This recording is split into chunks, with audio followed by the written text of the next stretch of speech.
각종 산업에서 중요하게 쓰이는 자원이 있습니다. 화장품부터 페인트, 비료, 자동차와 비행기의 연료까지 다양한 분야에서 쓰이는 이것, 바로 석유죠. 천연에서 액체 상태로 산출되는 탄화수소의 혼합물인 석유는 오늘날 우리의 삶 곳곳에서 사용되고 있는 귀중한 자원이자 공업 원료입니다. 과연 이런 석유는 어떤 역사를 갖고 있고 어떤 재미있는 사실이 숨어있는지 한번 알아보겠습니다.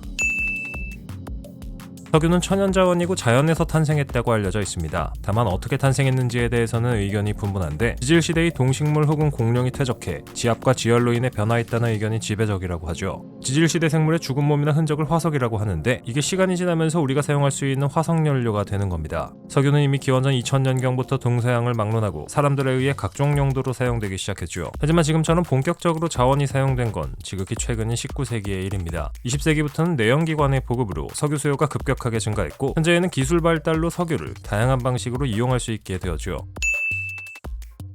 석유는 영어로 오일 혹은 페트롤륨이라고 불립니다. 이 중 페트롤륨은 돌을 뜻하는 단어 페트라와 기름을 뜻하는 라틴어 올레움이 합쳐져 만들어졌죠. 또한 한국어에서 사용하는 단어 석유는 한자에서 그 의미를 차용해 나온 단어로 돌에서 얻은 기름이라는 뜻을 가지고 있습니다.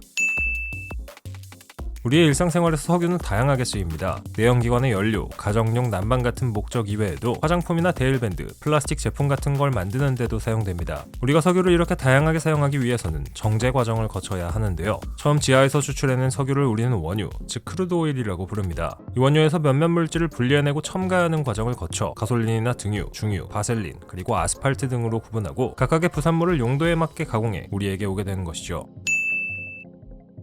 그렇다면 석유는 어떻게 발견하는 걸까요? 먼저 지질학자들이 1차로 석유가 있을 만한 곳을 파악해 각종 검사를 이용해 해당 지역의 지하를 조사합니다. 2차로는 음파를 쏘아보내 석유가 있는지를 확인하죠. 그리고 마지막으로 석유가 있을 것으로 확실히 추정되는 곳에는 직접 땅에 구멍을 뚫기도 하는데요. 이 경우 구멍을 뚫는 걸 시추라고 하죠. 만약 바다가 아닌 육지에 석유가 매장되어 있다면 천연 상태의 석유가 지표로 스며나오기도 하기 때문에 어렵지 않게 발견할 수 있습니다. 이렇게 유전이 만들어지면 원유가 있는 곳에 물이나 가스를 넣어 압력을 높이고 석유를 끌어올립니다. 이렇게 추출된 석유는 파이프라인을 통해 그리고 배를 통해 각 국가에 도착하게 되죠. 석유의 단위는 배럴입니다. 아마 TV나 유튜브에서 경제 관련 뉴스를 보면 배럴이라는 단어를 심심찮게 들을 수 있을 겁니다. 리터로 환산하면 159리터, 갤런으로 환산하면 42갤런 정도죠. 석유가 채굴되던 초창기 나무통, 즉 배럴에 석유를 담아 운반하던 것에서 착안해 석유 용량의 기본 단위로 사용하기 시작했습니다. 2차 대전 이후에는 중동 지역에서 대규모 유전들이 잇따라 개발되었습니다. 이를 통해 인류 사회는 석유에 더욱 의존하면서 석유를 대량으로 소비하는 시대에 진입했죠. 그리고 이제 석유는 우리에게 사랑받는 공업 원료이자 에너지가 되었는데요. 하지만 석유의 사용량과 채굴량이 늘어나면서 한 가지 문제가 발생했습니다. 바로 독과점 문제죠. 세계에서 석유를 생산하는 나라는 몇 되지 않습니다. 그중 의미 있는 양의 석유를 생산하는 나라는 중동 지역의 오펙과 미국 그리고 러시아 정도라고 할 수 있겠죠. 이들이 대부분의 석유를 생산하고 있기 때문에 원유 가격을 결정하고 석유를 많이 생산할 혹은 적게 생산할지를 합의합니다.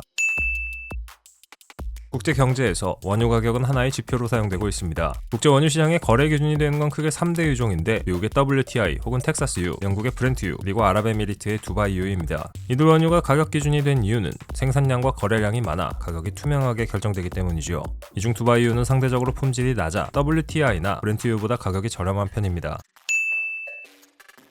우리는 지구상에 있는 수많은 천연 자원들을 사용하고 있습니다. 풍력이나 수력 같은 친환경 자원뿐만 아니라 석탄이나 천연가스, 석유 같은 화석연료들도 있죠. 하지만 이 많은 자원 중에서 석유가 최고의 취급을 받고 심지어 현대 문명의 검은 피라는 별명까지 얻었는데요. 알기 쉽게 석탄과 비교해 보겠습니다. 고체인 석탄에 비해 석유는 액체 형태로 되어 있어 보관과 저장이 용이하고 수송도 쉽습니다. 또한 석탄에 비해 열 효율이 높으며 다양한 방식으로 이용할 수 있죠. 또한 연소가 쉽고 발열량이 높아서 석유가 다른 자원에 비해 사용하기 편리하다는 것도 장점 중 하나로 꼽힙니다. 그렇다면 석유는 문제가 없을까요? 물론 문제가 있습니다. 석탄보다는 친환경적이긴 하지만 석유도 환경오염을 일으킵니다. 석유를 연료로 이용하는 내연기관의 경우 배기가스 문제가 오래전부터 대두되어 왔습니다. 이로 인해 스모그나 오존 파괴, 온실 효과 등 다양한 문제가 일어난다는 거죠. 또한 석유를 채굴하거나 운반하는 과정에서 석유가 유출되면 수로나 인근 해안이 오염되어 주변 지역에 살고 있던 동물과 식물이 생명을 잃게 되고, 일정 기간 동안 그 지역에는 어떤 동식물도 살 수 없게 됩니다. 석유가 갖는 두 번째 문제는 바로 석유가 얼마 남지 않았다는 겁니다. 앞에서 석유는 화석연료라고 말씀드렸습니다. 그래서 매장량이 정해져 있고 그게 모두 소진되면 우리는 새로운 에너지 원료를 찾아야 합니다. 물론 기술 발전을 통해 지금까지 우리가 발견하지 못했던 석유들을 채취해낸다고는 하지만 이게 무한할 수는 없을 겁니다. 많은 국가들 그리고 과학자들이 새로운 에너지 자원을 찾고자 노력하는 건 바로 이런 이유에서죠. 앞으로 석유의 미래가 어떻게 될지 정말 궁금해집니다. 과연 석유는 언제까지 우리가 에너지원으로 그리고 공업 원료로 사용할 수 있을까요?